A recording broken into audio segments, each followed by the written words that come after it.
Rich. I am delighted today to have my co-author, Sharon Lecter's husband. Yes, they always say there's a better half, a better woman behind every man, but there's also a better man behind every woman sometimes. And Michael Lecter is that man. So Michael Lecter is our guest today, and I'm very excited because one of the biggest things I talk about in Exit Rich, Sharon and Lecter wrote Exit Rich together. We talk about IP, intellectual property, how to build it and how to protect it. So we have the king of IP on Exit Rich today. So make sure you get your questions in, make sure you get your comments. I will be giving away 3 chapters of Exit Rich to anyone who posts questions, comments, and I read them on the air. So let's go ahead and dive in. A little bit about Michael A. Lecter. He's an attorney, certified licensing professional, and electrical engineer, and guess what? An entrepreneur. So he's an entrepreneur, guys. He is the best-selling author of, and I did not know this about you, Michael. You're the best-selling author of OPM, Other People's Money. That's the best thing to utilize. It's the best thing to leverage is other people's money. And how to attract other people's money for your investments, the ultimate leverage, and protecting your number one asset, creating fortunes from your ideas, and co-authored a technology entrepreneurship, taking innovation into the marketplace. So Sharon Lecter is not the only author here. Michael Lecter's written some really good books, and I read Other People's Money. Michael is also an internationally known expert in the field of intellectual property, which is why I'm so excited to have him here. His clients have included everything from major software, semiconductor, medical devices, and alternative energy companies to breweries and fast food. That's quite a vast industry there, Michael. I mean, you're all over the place, from software to medical to restaurants and casinos, city professionals, sports teams, from authors to publishing companies, and from startups to venture capitalists to Fortune 100 companies. And Michael is also a venture capitalist, right? You're a venture capital as well. Well, angel investor. Angel investor. Yeah, Okay. I've represented venture capitalists. So, Michael, welcome to the show. Well, thank you, Michelle. It's a pleasure to be here. Thank you. We've met before, and I've got so many questions to ask you. So, this is going to, for everybody listening, pack your lunch, fasten your seatbelt. It's going to be a crazy ride. All right, you're going to drink from a fire hose. So, I got to start with Michael. What were you like as a little boy? Tell me. I know about Sharon's background. I want to hear a little bit about you. Oh, well, I started out as a child. Grew up in. I love Uh, that. yeah, thank you, Bill Cosby. Anyway, I I started out in engineering and went into law. Um, and I've been practicing law since the early 1970s. Wow. So I'm an So, old guy. you practiced different aspects of law, or have you always been driven to IP? I've always been concentrating in technology type stuff and primarily intellectual property. But intellectual property covers a wide range of things. I assume we'll talk about that. Yeah, it absolutely does. But you didn't answer my question. What was Michael like as a little boy? I was a mean little kid. Were you really? Yeah, it was. I had trouble staying out of trouble. Well, how does that serve you now? Well, it served me well when I was doing a bunch of litigation, but these days I'm much calmer. My wild days are done. What does it take to be a great litigator? A great litigator, Hmm. uh, to have a great team. Hmm. You need to have a lot of good people working with you that can handle all of the details. You need to pay attention to the details. You need to be able to speak from the cuff and be very accurate when you speak, which are really two diametrically opposed skills. Mm-hmm. Were you argumentative when you were young? Yeah, I was. Not so much anymore. My husband's always telling me, Michelle, you would have been a great attorney because I can be argumentative. So there's so many different aspects in law. What inspired you to go into to IP, to intellectual property? Well, I was actually in the engineering academia. I was going for a doctorate at the University of Maryland, and it had some issues with some of the things that were going on there at the school. And so I took a job doing investigation for a law firm and enrolled in law school. Wow. You just never know where life's going to lead, huh? You never do. All right. So And now, go ahead. I'm saying now I'm a cowboy. And now you're a cowboy. That's right. You and Sharon have that huge ranch that her and I spoke in Los Angeles together, and we spoke about Exit Rich. And I said, Sharon, we got to go out to that ranch. And she's like, anytime you and your daughter want to come. So my daughter loves horses. We need to plan a trip. Absolutely. So, Sharon and I wrote Exit Rich together, and obviously you contributed content as well, especially related around proprietary. And proprietary is my fourth P. So I have the 6 Ps. And the fourth P, to me, is the highest value driver. IP, having the right IP and making sure it's protected, can really take you from a 3 to a 5 to an 8 to 10 and even higher multiple. Would you agree? For sure. Absolutely. Let me give you some statistics. Okay. About 30 years ago, about 80% of the value of the Fortune 500 companies was in tangible assets, bricks and mortar. Mm-hmm. Today, more than 95% of the value of Fortune 500 is in intellectual property, intangible assets. Wow. So we need to put that in my show comments on my team. That it used to be, what did it used to be, Michael? What percentage? It used to be around 80% tangible property. And now it's 95% intangible property. Intangible. So let's get that into the notes. So intellectual property, basically.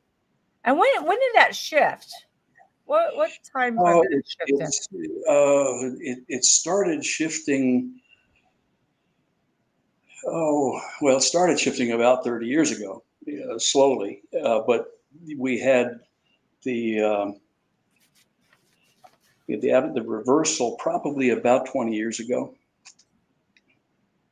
About 20 years ago. Steadily higher. And do you think the internet, Google, social media, all of that also has a lot to do with that shift? Sure. The data aspects. Now, data is a form of intellectual property. Absolutely. And that's the bulk of the value of a lot of the big companies out there right now. 1,000%. In Exit Rich, I talk about the 8 pillars of IP because everybody's like, oh, proprietary is patents. All proprietary is content. All proprietary is federal trademarks. Well, I say there's 8 different components and maybe even more that I haven't identified that are part of IP. And you know that better than I do, Michael. What would you say is the biggest component in IP that every company should adopt? The biggest. Let's just sort of run through them. Sure. First, information and expertise and data. Okay. That can be protected a number of different ways, but that's the underlying intellectual property asset. So information, expertise, and data, if we can put that in the show notes. And knowledge. Okay. And knowledge. Okay, then there's reputation and trademarks, goodwill. That's another huge component of value. Reputation, trademarks, and goodwill. Mm-hmm. Yep. Then there's invention. Mm-hmm. Invention. And design, the way things look. Then there's literary works, copyrights. Yeah. Okay. And there are a number of different legal mechanisms that you can use to protect these. One is contracts. Mm-hmm. you basically create obligations with respect to how people that are given access to your intellectual property can use it. Mm-hmm. Okay, and that goes hand in glove with trade secrets, confidentiality. Mm-hmm. Okay. The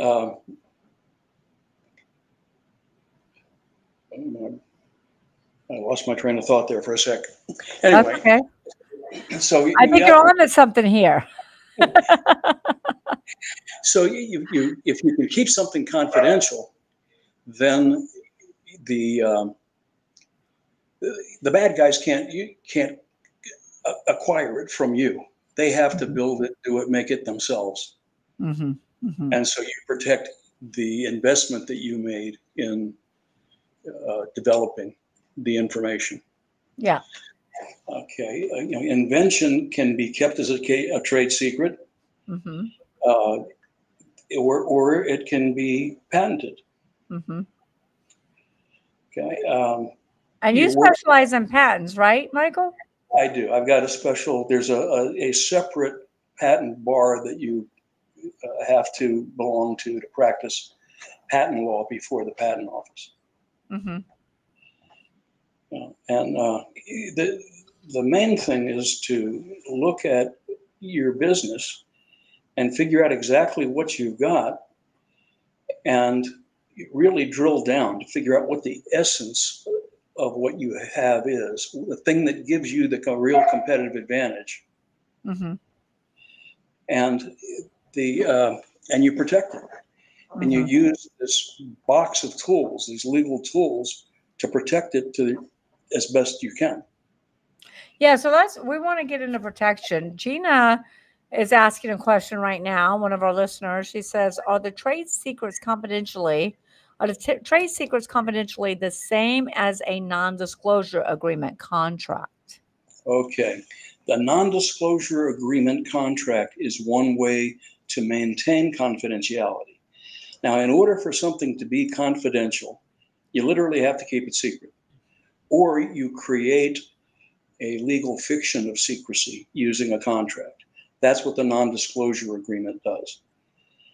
Now, if anybody has access to information and they're not obligated to keep it secret, they're not out to keep it confidential, then you don't have enforceable rights. So generally, to have enforceable rights, you have to restrict access to the information and have confidentiality agreements. Now, those confidentiality agreements can be in a number of different forms. They can be a non-disclosure agreement, or they can be a provision in some other agreement. So when you say you have to keep it confidential, when you go to apply for a patent, you have to give out that information, right? That's right. It's an either or. Yeah. You can either keep it secret or try to, or get a patent. Because a patent is a deal between the inventor and the government. The inventor is going to teach the public how to use their invention in return for an exclusive right, the right to keep other people from using their invention for a period of time. It's 20 years from after you file the application in the U.S. Mm-hmm. All right, okay. So I want to come back to patents for sure. Okay. And I like your definition of IP and your different pillars, which are different than mine, actually. Some of them are the same, close to being the same, but some of them are different. So the first thing I always tell my clients is trademarks. You can't just have a local trademark in your state. You really need to hire an attorney. Don't just go on the website.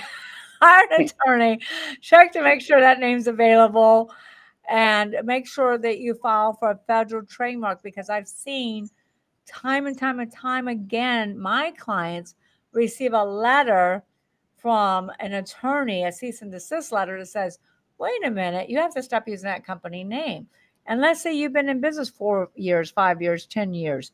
And branding is one of the number one things in proprietary, because the more well-branded you are, the more I can sell your business for. If you look at Apple, it's worth over $1 trillion just for their branding. Like Michael Amen. was saying, 95% Amen. of value is those intangibles. Go ahead, Michael.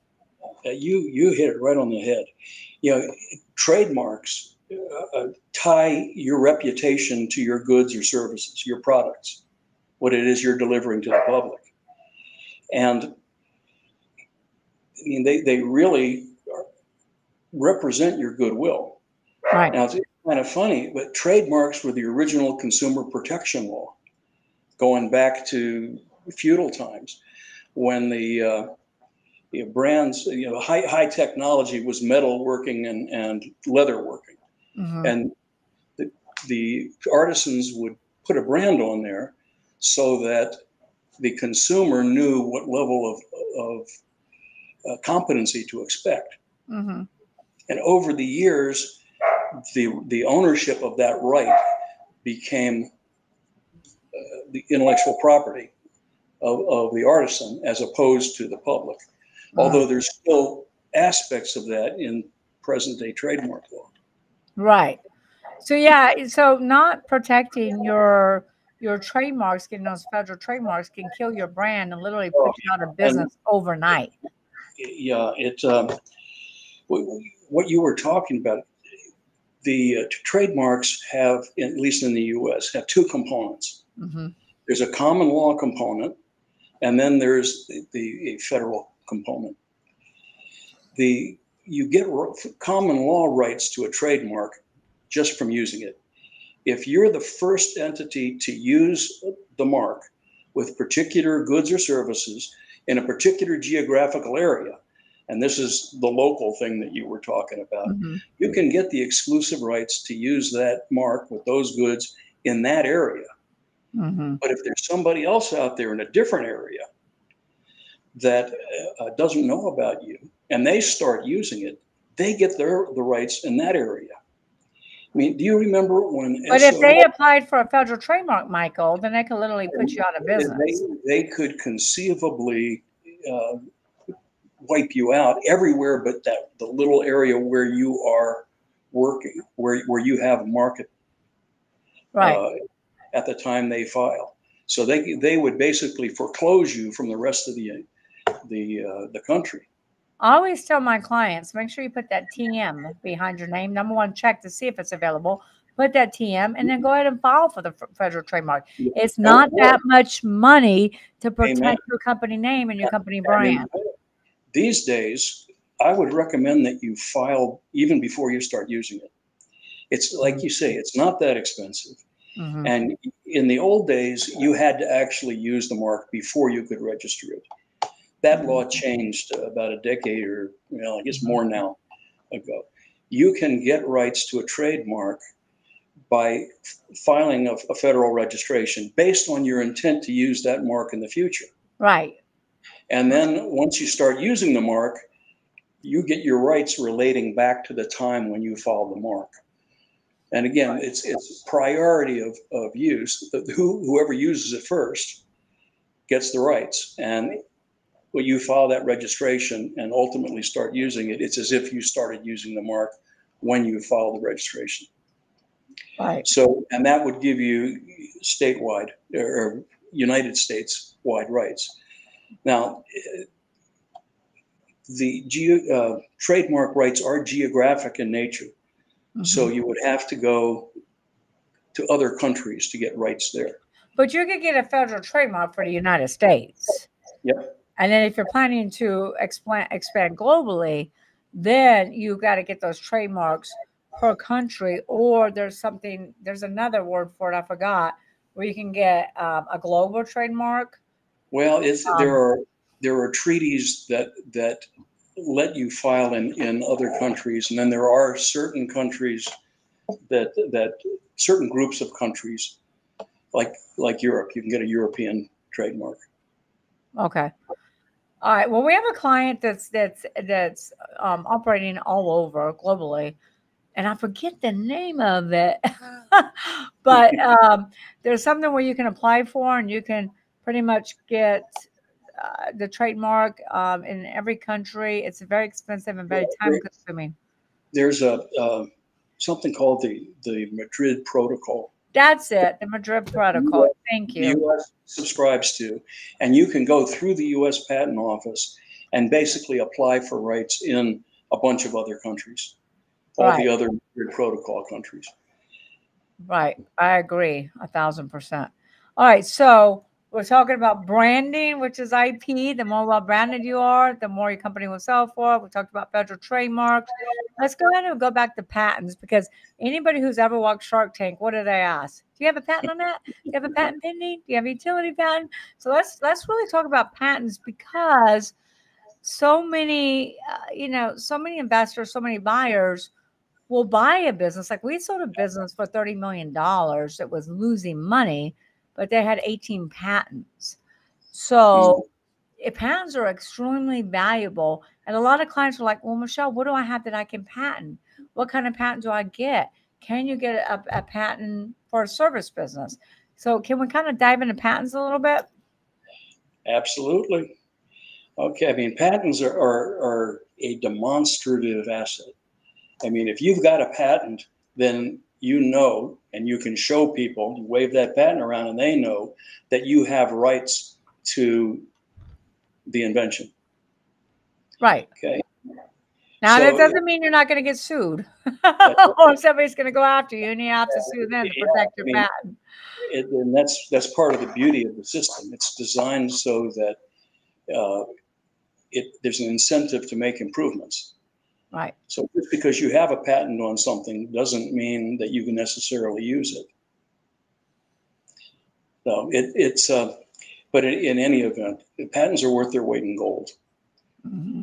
So Michael, like, there's a lot of companies, even my own, but there's a lot of companies who are like, okay, what can I patent? How does maybe somebody has a conversation with you and that's the first step, but how does somebody look around their company and say, what can I patent here? What can I create for a patent? Because we know patents add huge value and get a much higher multiple on a sale of your business. You literally go out of business and sell patents. So how does business owners kind of entrepreneurs look at their business and say, oh, I think I can patent this? Okay. Well, many times, the basic mission of the business is to serve a particular need or solve a problem. Mm-hmm. And the solution to the problem, or the way that you're meeting that need, is something that you would want to look at right off the top to see whether or not it's patentable. And if it's not patentable, whether there's some other way to protect it. Mm-hmm. I mean, coming in after the fact, you really want to take a look at your business and dissect it. Mm-hmm. Agree. It's giving you that competitive advantage. Mm-hmm. And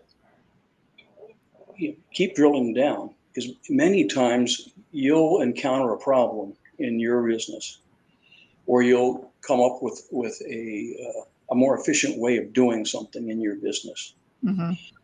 And it may have application in businesses totally unrelated to yours. And if you can take the blinders off and get to the essence of it, and you patent it broadly enough, then you can license that into the other industries without affecting your core business. Mm-hmm. So you still have your production, and you've got an additional stream of income coming in from the licensing. Mm-hmm. And sometimes it's hard to see if the forest through the trees. So many times, I think an entrepreneur needs an outsider's perspective, a professional like Michael Lecter, to really look at your business and say, gosh, did you think about this? If you just made a few tweaks here, you could patent this. Does that make sense? Yeah.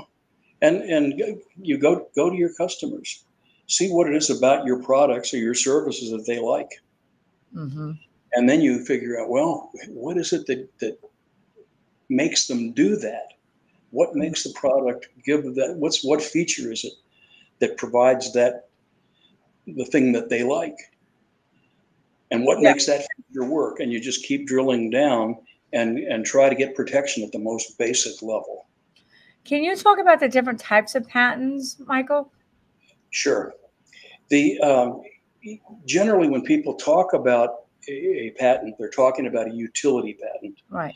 And that really covers the way things work, physical things, physical processes, things that are, well, I guess the Supreme Court said anything under the sun made by man is patentable as long as it's new, it's novel, and it's not obvious in view of what the public already knew at the time when you're filing the application.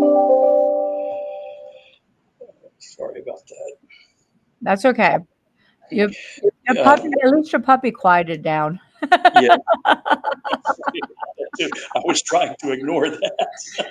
Well, we hear your puppy. Next time, just bring her in and sit on your lap. Yeah, putting him outside wasn't such a great idea because he sat right outside the window. Anyway.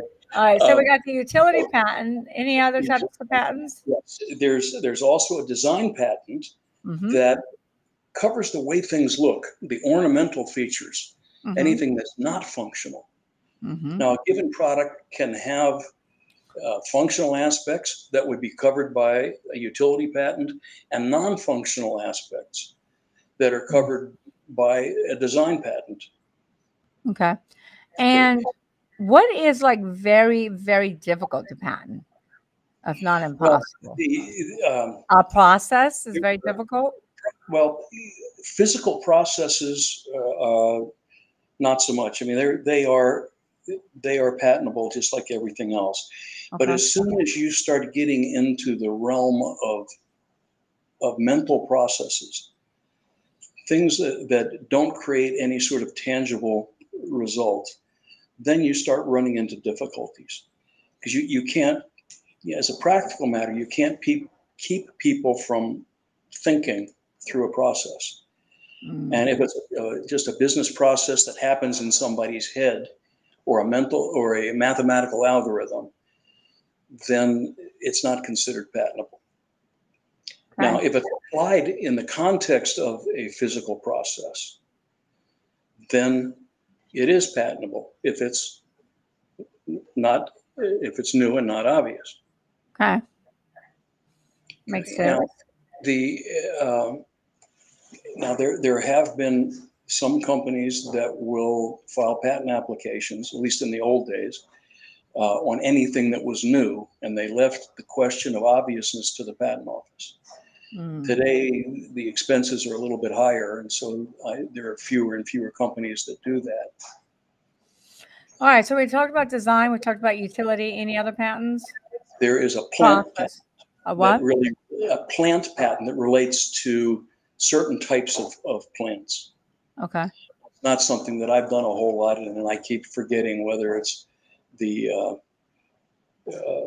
type of plants that grow from cuttings or whether they're seeds. And there's another type of protection for whichever type plant it is that's not covered by the plant patent. Yeah, you can also patent your seeds, right? So if you're growing. Okay, so that would be it. Patent your seeds. Okay. Anything else? Even now, and there's a lot of work on genetically altered seeds and animals. There is a patent on a genetically changed mouse that it's more susceptible to certain types of cancers. Wow. So the most common in businesses are your utility patent, your design patent, and you said a process patent, right? Yes. Well, the process patent really is under the umbrella of utility patent. Understood. Okay. Wonderful. Gina has a comment. She says, in 2012, the government changed the law on intellectual property via patents. There is a grandfather clause for certain intellectual property rights before the law changed. Can he explain this clause? Can you explain this clause? Well, yeah, I'm going to give it kind of short shrift because it could take an hour and a half to really go through it. But what it was. So we'll have you back on. People will get really bored once I get into the nitty gritty of it. The basic thing was they changed the term of the patent. The patents used to start when they were issued by the patent office. You filed an application, you in effect, a patent application is basically a proposed patent. If it gets, everything's good with the patent office, it's published, the patent is word for word what's in the application. Okay, and you file the application and you negotiate with the patent office over the scope of the patent. There are two basic parts. There's a written description. This is what the inventor is giving to the public, and it has to have a certain level of detail. It has to be in enough detail so that the typical people that are in that industry can actually make and use the invention. Okay, and then there are the claims. The claims define the scope of the invention. They're like a one-sentence definition of the invention. Of course, that sentence can have some really weird punctuation and indentation, and it can be a page and a half long, but it's one sentence. Okay, that you infringe the patent if you have the equivalent of every element, each and every element that's in the claim. If you're missing any element, you don't infringe. If you have additional elements, you still infringe. So if I have a claim that says a gizmo comprising A, B, C, and D, if somebody has A, B, and C, but not D, they don't infringe. If somebody has A, B, C, D, E, F, G, they still infringe, even though G may be patentable in and of itself. Okay. That's where the improvements come in. Okay, with that background, before 2012, the term of the patent was 17 years from the issue date of the patent, when the patent office said, hey, it's patentable, we're going to grant you your rights. So then you had 17 years of exclusivity. Okay. The applications that were filed after the effective date of that act then had a term that was 20 years from when you filed the application, as opposed to when the patent was issued. And the reason that they did that was there were some people that were taking advantage of the patent law, and they were filing series of patents that related back to the earlier filing date. And so if they were issued, 20 years after they filed the application, and they were judged, their patentability was judged based on when they filed it, and they were filing claims that were more or less described, supported by the description, but the new claims were designed to cover new developments. Anyway, because people were doing that, they changed the law. Gotcha. Okay. There are other changes. There are things that are prior art. That was prior art that is no more, and there are things that wasn't prior art and is now. So. Okay. Well, Gina says, come back on. Yes, come back on. I won't be bored. I think Gina likes all this. So, I mean, it's very interesting. And I've talked to many different attorneys. My clients have talked to many different attorneys, and you get a lot of different answers. So if somebody's out there is looking for patents, I suggest you call Michael, because he's been doing it since 1977, I think he said. So you really need an expert to go down this path with you. But I will tell you, it can exponentially increase your value. We've got a few other questions on here. Let's see. We have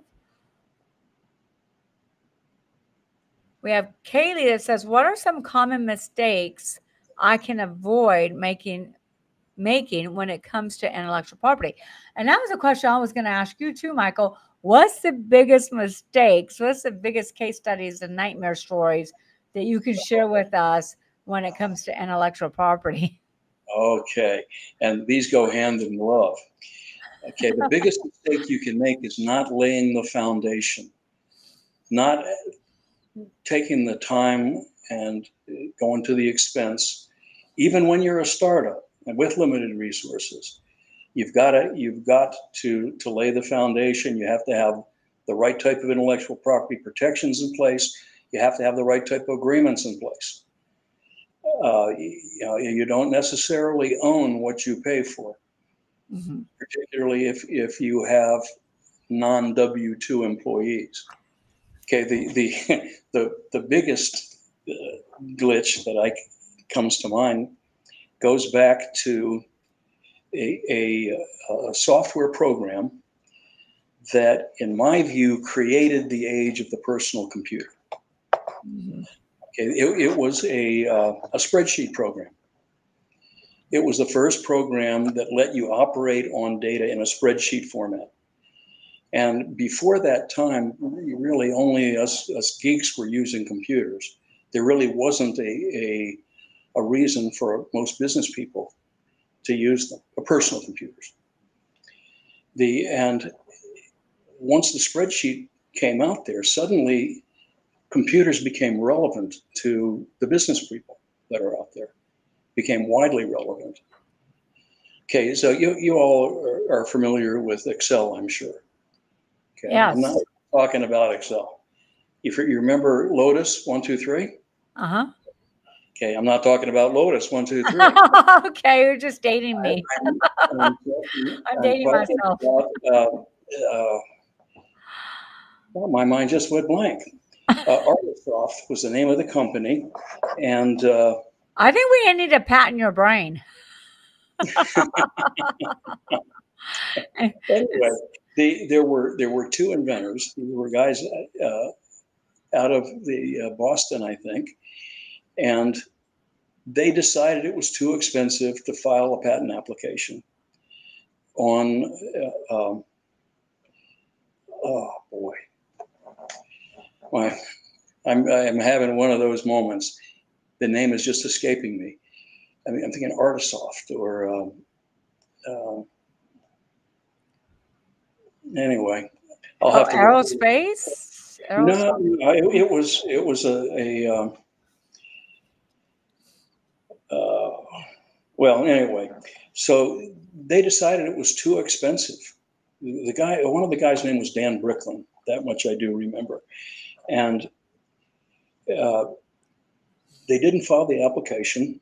And years later, after the industry was able to legitimately appropriate all of their basic work,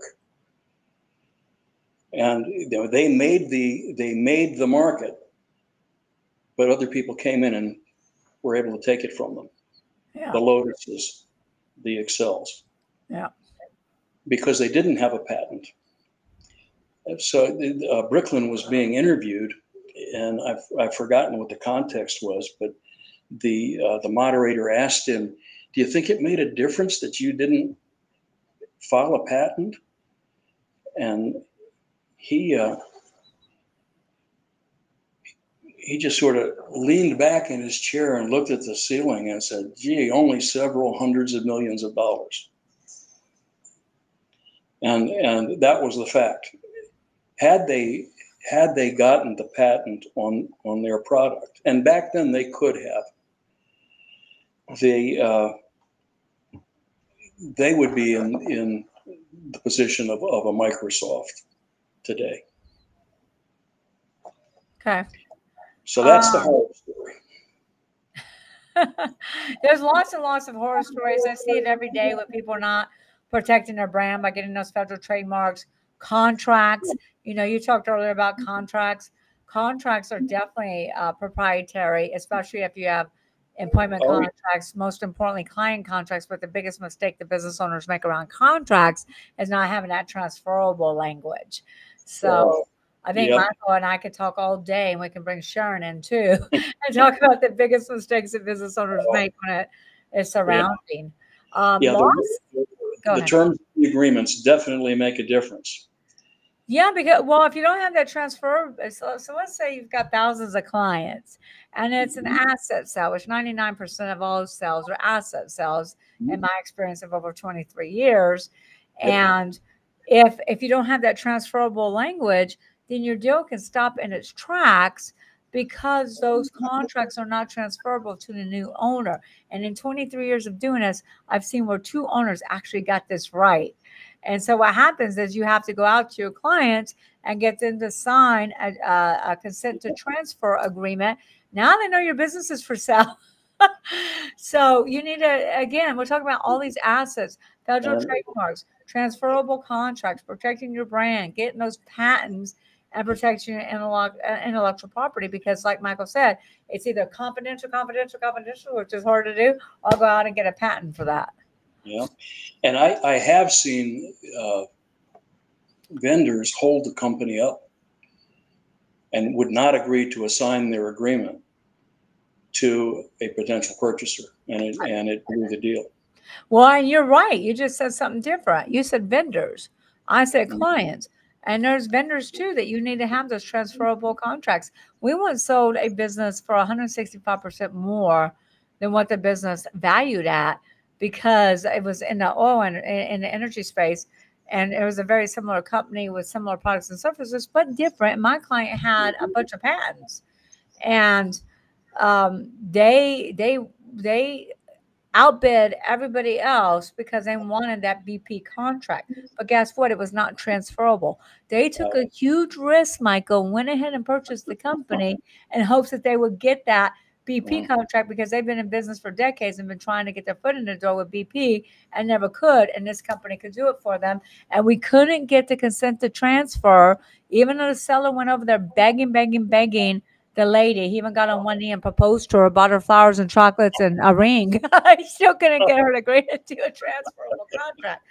So this IP is so important, and there's several different pillars of IP, like Michael discussed and like I'm discussing.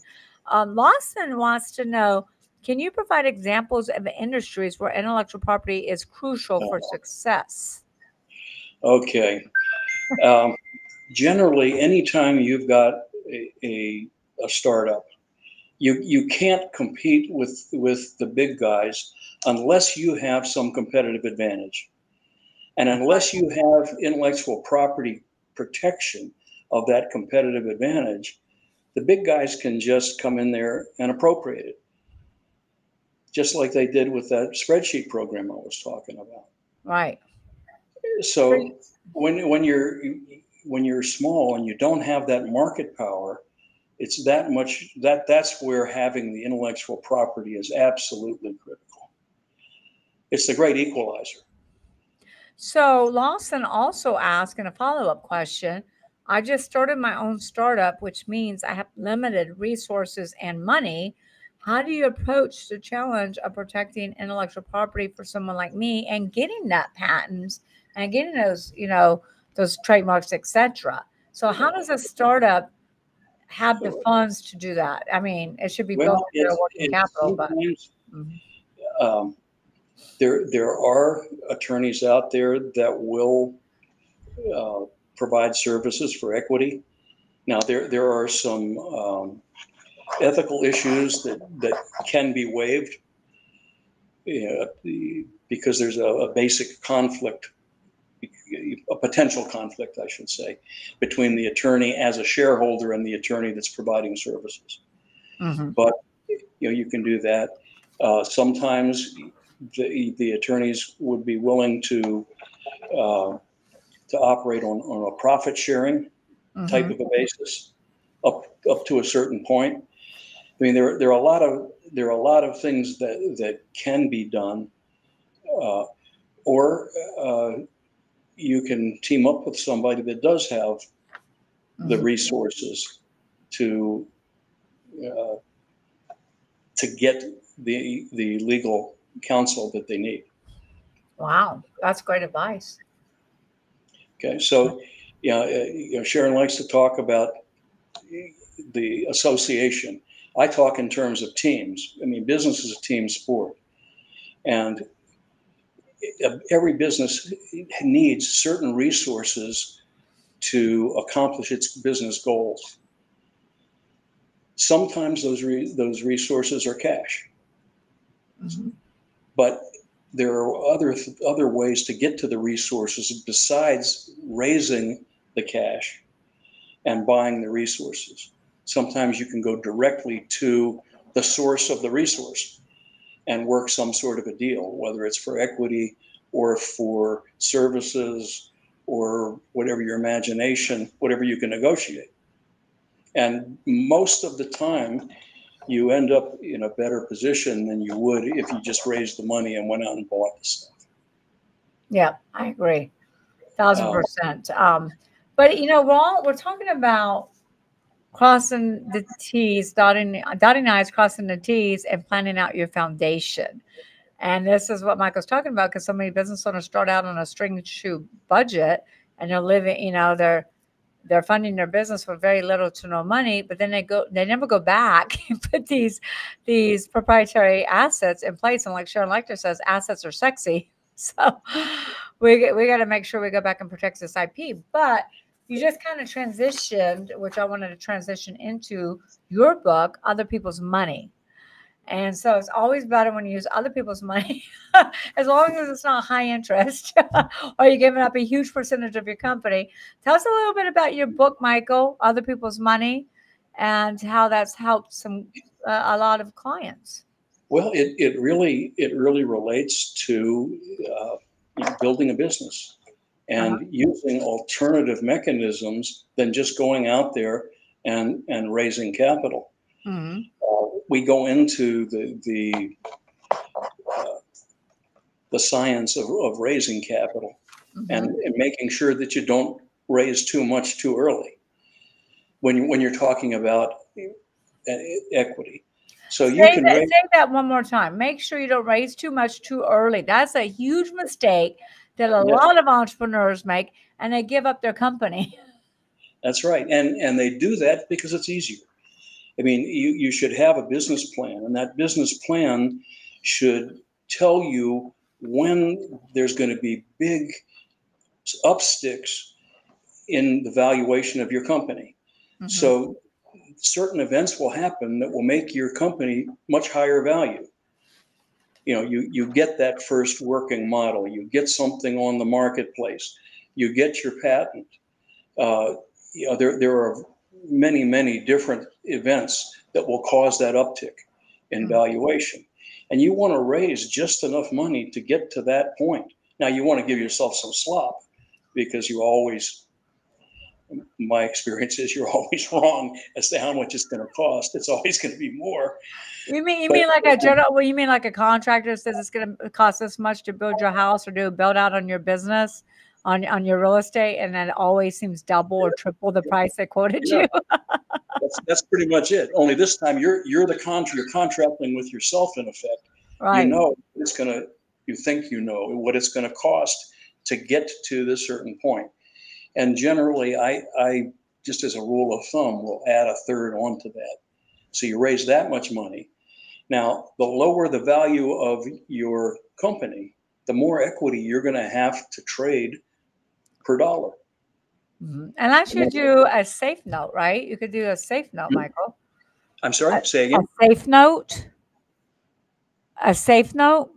Oh, a safe. Well, the taking a loan is a different animal. And if you can qualify for the loan. No, I was saying a safe note where, because I just did this with someone, a safe note where is you sign a note. Unless I want to invest $150,000 into a company, I sign that note. No equity exchanges hands. When, and usually there's a good rate to get in, where it's very, very low. And then when there's an event like raising more capital, selling a company, whatever, then the investor gets paid that market right. I'm not an attorney, so I don't know all the ins and outs, but it's called a safe note. Yeah. And that's what a lot of people are using these days. That's a different term than what I've used. You know, there's well, you probably have the right term, the right name. Convertible notes, where you make a loan and you have the choice, or someone has the choice, depending on the way that typically the investor, to convert that money into stock or units, equity units, at a certain price at the due date, whenever that is, and there are a zillion different ways that you can set those up. Okay. But most of the time, when you have people going out and they're raising money by selling pieces of the company. They're selling equity in the company, and that's where the founders run into trouble, because they end up selling the company, and their percentage of the company is very small after they've done a couple of successive rounds of funding. Right. I've seen that time and time again as well. And so does your book, Other People's Money, does it cover lots of different strategies in there about how to raise capital without giving away the farm? And there are different business models that you can use. Instead of going into a manufacturing type business where you're doing everything, you may go into a licensing business where basically you're developing the intellectual property, and then you're licensing other people that already have the infrastructure, already have the machinery to a lot less headache. It is. And then a lot less headache, and it can be very lucrative, because I talk about licensing deals all the time on Shark Tank. Oh yeah, and particularly, if you have something that spans a lot of different industries, the intellectual property, and you can pick and choose and license somebody just to use your intellectual property in a particular market channel or in a particular industry or a particular product line. And you can go to somebody else that has a better presence in a different channel or industry and license them. So it's there's lots of flexibility, and you can create many different streams of income. Right. And you can do that with franchising too. Use other people's money with franchising to expand your brand. That's right. I mean, franchising is kind of a combination of trademark license and trade secret license or patent license. Yep. Gina says, I worked with investors on my invention and obtaining patent in the process. I signed 1 or 2 contracts. I signed the first. It stated if I go to, wait, where does it go? Okay. Wait, yeah, she keeps sending me stuff, and then I miss it. So it says I signed 1 or 2 contracts. I signed the first. You see that, Michael? Yep, I do. And this is. Well, let me finish reading it so the whole audience hears. I want the whole audience to hear the question.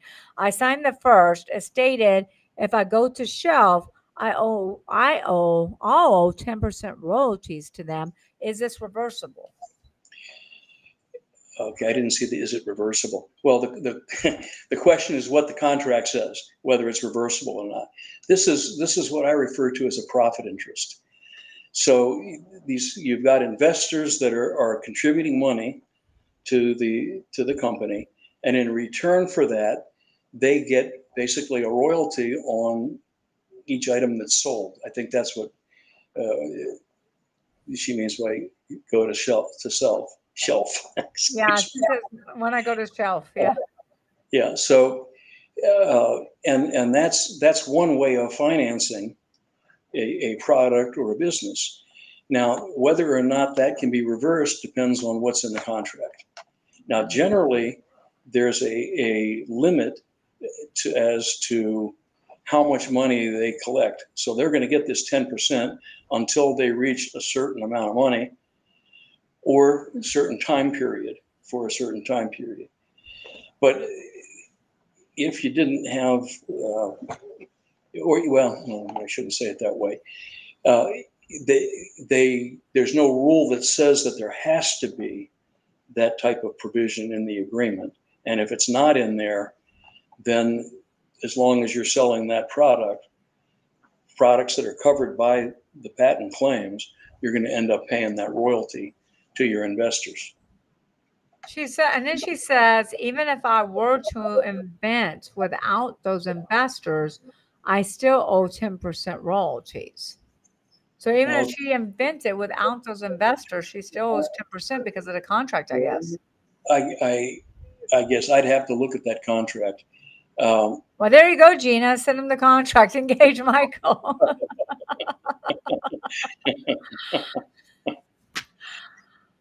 Yeah. Anyway, So yeah, so you'd have to look at the agreement, see if there's Yeah. any loopholes, see if there's anything that you can do to help her. yeah. So I mean, it may be they put the money in, and they're going to get 10% of whatever of gross or net or whatever the agreement says. And I have seen that type of agreement before. Well, Gina, did they invest any money? Because she says even if I were to invent without these investors, I still owe 10%. So that makes it sound like the contract calls for the 10%. Like I said, I'd have to see exactly what the situation was there. Right, right. Okay, well, that makes sense. So at the end, you're going to tell everybody how to find you. But one thing I really want you to mention is, look, attorneys, doctors, bankers, M&A advisors, every different industry experts out there have different opinions and different contracts and etc. So how does everybody protect themselves? How do entrepreneurs protect themselves? How do entrepreneurs make sure that they have the right attorney? How do they make sure they do their due diligence before they get caught in a trap like Gina has now? And so what do you recommend to prevent that? Because I've been burned by different attorneys. There's CPAs out there. And so how can someone protect themselves to make sure they don't get stuck in a situation like she did? You get as many recommendations as you can. Yeah. You speak to other clients, although sometimes clients don't really know whether the attorney's done a good job or not, because unless there's some sort of a contest, a dispute, nobody even looks at agreements or. Well, that's right. That's right. And entrepreneurs get so excited to patent something, to do something unique in their company that they find an attorney. They don't really do their due diligence. They don't call references because like, oh my gosh, he knows what he's doing. Boom, let me sign on a dotted line. And they don't get a second or third opinion. It's like if a doctor told you, you are about to die in a week, you're going to go get other opinions, I would assume. And so it's kind of like the same thing, go ahead. Yeah. I mean, exactly. You want to get lots of references. Talk to clients. If the clients let the attorney give you their name. Now, if you can't get any sort of references, if you don't have any other data to judge on, I would just go to the biggest firm in town that has an intellectual property section and the business law section, corporate finance for a small company. And if you have a litigation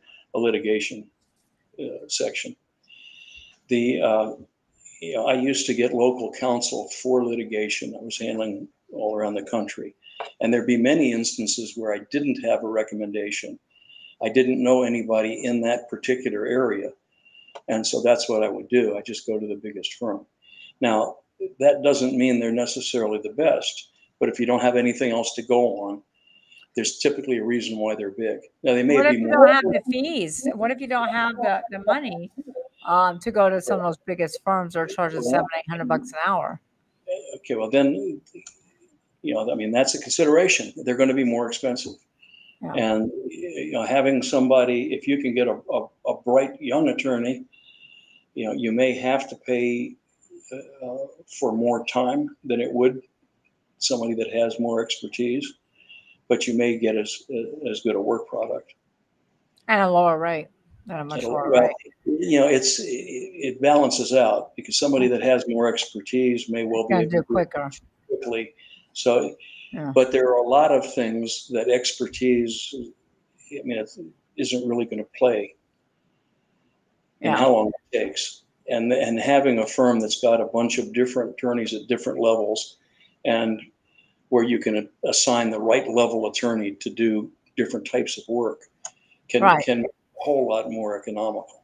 And I think what you said earlier is so important. Find a firm that has an IP department, has a patent department, has this, has that.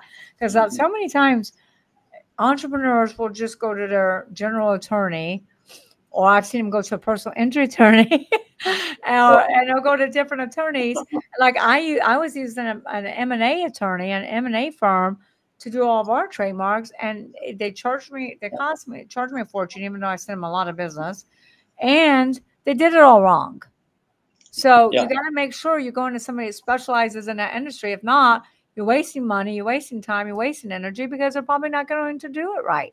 So you got to make sure you hire that firm that really specializes in that particular industry. Like I have a firm right next door to me that specializes in IP, but they also do M&A. But you want to make sure that you're not, it's like you're not going to go to a chiropractor if you need a heart surgery. Well said.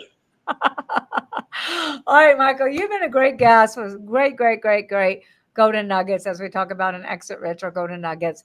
What last minute tips can you leave with our listeners on IP, intellectual property, why you should have it, how you should protect it? Any last minute thoughts here? Okay, well, let me just sort of restate and summarize. Okay, you want to make sure that you get that foundation in place. Start out with a plan to protect your intellectual property. Look for opportunities to create intellectual property assets. Look for problems that you solve. If you solve a problem and that solution is significant, it's going to have value. It'll give you a competitive advantage, and your competitors will want to use it. So you want to protect it. Correct. And you apply the intellectual property law mechanisms to protect it. You know, the trade secret protection, you know, the contracts, you register your trademarks, register your copyrights. And make sure too, if you have 1099s, independent contractors, that you get them to sign those agreements that you own the content. Yeah, let me tell you another horror story. Do you remember the Where's the Beef commercial for Wendy's? Of course, my daughter, when she was 5 years old, she was regurgitating that commercial. Well, that commercial, Wendy's was very proud of that commercial, and my firm represented Wendy's, and they were bragging about how much money they were making by virtue of that commercial, right up to the day they were sued for copyright infringement. Ooh. And it turns out that the gentleman that they hired to produce and direct that, a guy named Saddlemeyer, had done an essentially identical commercial for another outfit called Suburbia 10 years earlier. Wow. And I mean, it was strikingly similar. I mean, it was basically the same, except instead of having three little old ladies go up to the counter and say, "Where's the meat?" they had "Where's the beef?" Three little old guys went up to the counter and said, "Where's the meat?" Camera angles were all the same. The backgrounds were all the same. I mean, it was striking. But it's the guy that they hired that created that very similar commercial. That's right. So, and he had been hired by another outfit before, and he gave them that same commercial.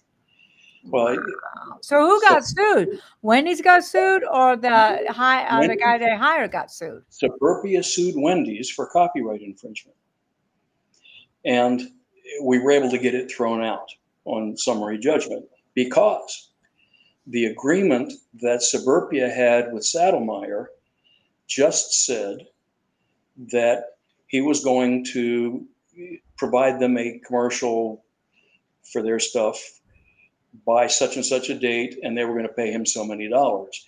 It did not specifically have any language in the agreement that said that he was assigning the intellectual property rights, the copyrights, to Suburbia. Now, we were talking earlier a little bit about how you don't necessarily own everything you pay for. Just because you pay for something doesn't mean you own it. And copyrights are one of those things.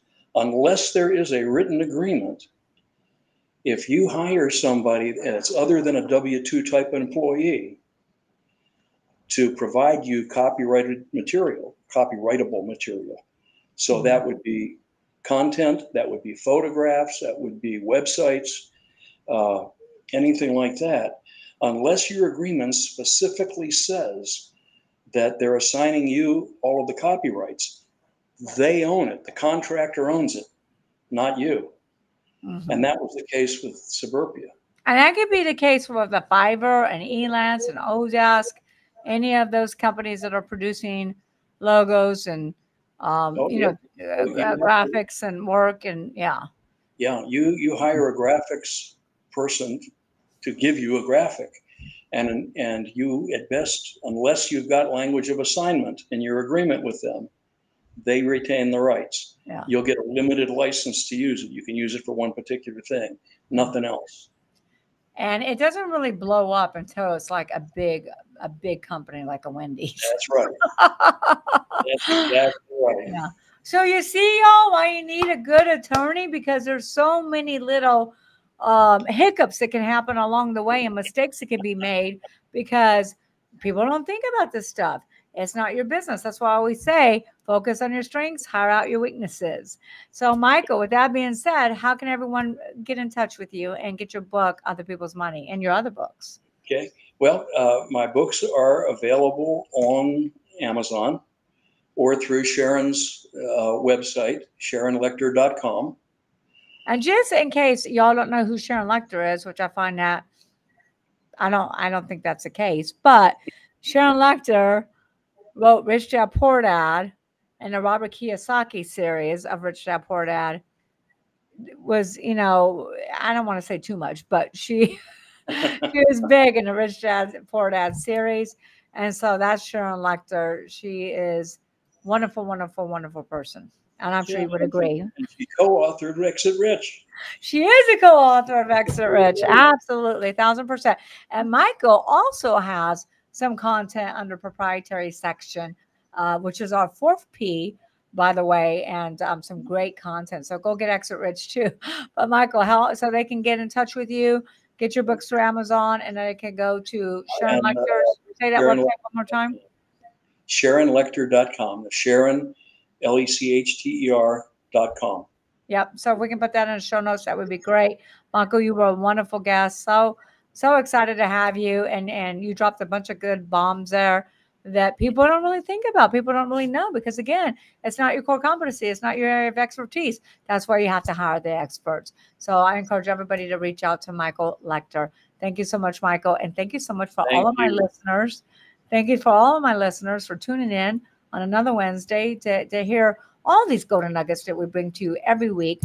If you haven't subscribed, please do so. And please share this episode with all of your fellow entrepreneurs, anyone in your network, because I know that they can get great information, real information from an expert in this industry, Michael Lechter. And this can help save your business.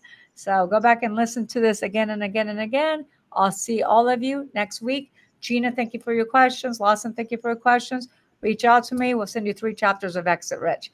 Thank you all so much. Thank you so much.